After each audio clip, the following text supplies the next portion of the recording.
नसिकी में नाम है। मैं आपको पवित्र शास्त्र बाइबल में से उड़ाऊ पुत्र के बारे में बताना चाहती हूँ। आशा करती हूँ आप सब ध्यान पूर्वक सुनेंगे, जो कि लूका अध्याय 15 वचन 11-32 से 32 तक है।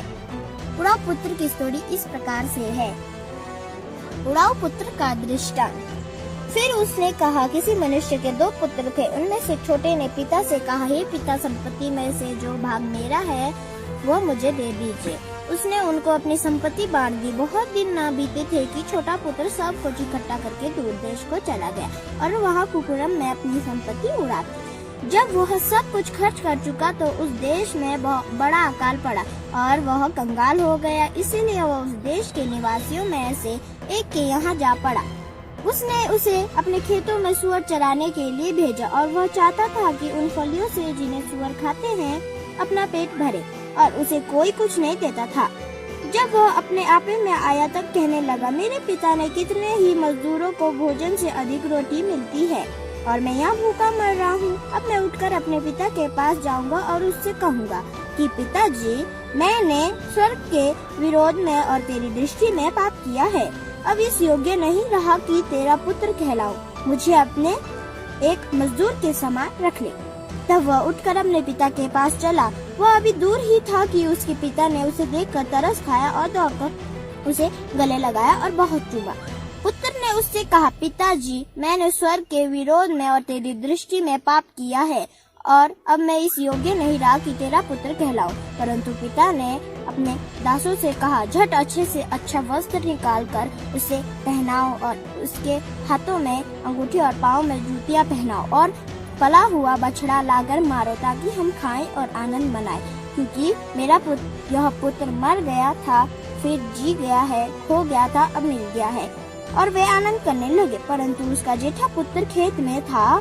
जब वह आते हुए घर के निकट पहुंचा तो उसने गाने बजाने और नाचने का शब्द सुना। अतः उसने एक दास को बुलवा कर पूछा, यह क्या हो रहा है? उसने उससे कहा, तेरा भाई आया है और तेरे पिता ने पला हुआ बछड़ा कटवाया है, इसलिए कि उसे भला चंगा पाया है। यह सुनकर वह क्रोध से भर गया और भीतर जाना ना चाहा। परंतु उसका पिता बाहर आकर उसे मनाने लगा। उसने पिता को उत्तर दिया, देख, मैं इतने वर्ष से तेरी सेवा कर रहा हूँ और कभी भी तेरी आज्ञा नहीं टाली, तो भी तूने मुझे कभी एक बकरी का बच्चा भी ना दिया कि मैं अपने मित्रों के साथ आनंद करता। परंतु जब तेरा यह पुत्र, जिसने तेरी संपत्ति वेश्याओं में उड़ा दी है, आया तो उसके लिए तूने पला हुआ बछड़ा कटवाया। उसने उससे कहा, पुत्र, तू सर्वदा मेरे साथ है और जो कुछ मेरा है वह सब तेरा ही है। परंतु अब आनंद करना और मगन होना चाहिए, क्योंकि यह तेरा भाई मर गया था, फिर जी गया है, खो गया था, अब मिल गया है। इसे मैंने तलवार विधि द्वारा निकाला है। मैं आपके सामने रखना चाहूँगी।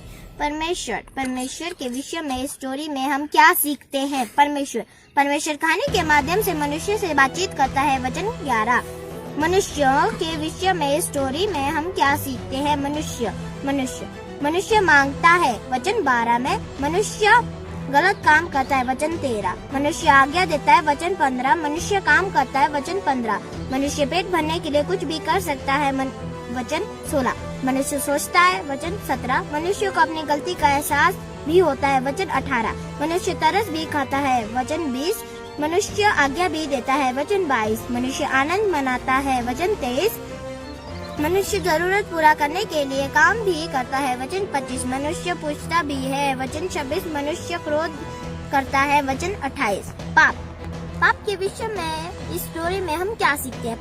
क्रोध करना पाप है। वचन 28 में क्रोध करना, जैसे जेठे पुत्र ने अपने पिता से क्रोध में बात किया। गलत काम करना, जैसे उड़ाऊ पुत्र ने कुकरम में अपनी सारी संपत्ति उड़ा दी, वह एक पाप है। वचन 13। शिक्षा के विषय में स्टोरी में हम क्या सीखते हैं? हमें अपनी गलती को मानना चाहिए, जैसे उड़ाऊ पुत्र ने माना।